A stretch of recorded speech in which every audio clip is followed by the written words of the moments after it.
you give a couple other examples of what kind of franchise businesses you work with, just for our guests to kind of get an idea in their mind?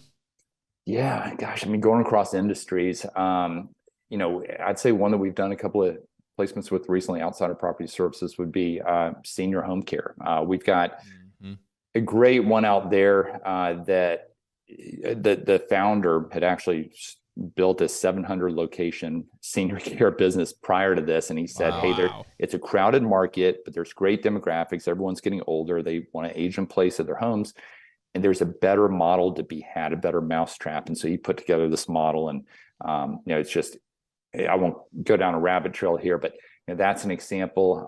Like I said, we're still doing a lot of oil changes, not so much in California or Washington. Actually, I did do one in Washington, but more so in other states like Texas. Yeah, right. Why not there? I love, I'll mention a couple of clients in South Carolina. I think they're good case studies. One client, Lucas, he owns several businesses currently non-franchised, and he came to us and said, "Hey, for my next rodeo, I'd rather not start from scratch. I've been there, done that. Yeah. I want something more turnkey."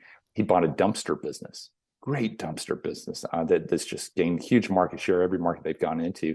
Started in Columbia, came back just a few months later, bought Greenville, then he came back a few months later, bought Charleston. It's just off to the races. It has a growth plan going forward. My client Nathan in South Carolina, he was the largest franchisee of 2 Men in a Truck moving service. And Oh, wow. I've heard of he, them, actually. yeah, and he does about 30 million a year across maybe 10 markets or so. 40 years old, young guy, Wow. great guy. And anyway, about every year, he and I will do a deal together where he'll put a young guy from his organization, because he's now built up an organization, over another business. We've done one in the driveway space. He just bought one in the plumbing space. He's kind of stuck to the property services genre. There's one in a trash smashing business, which is a little bit different.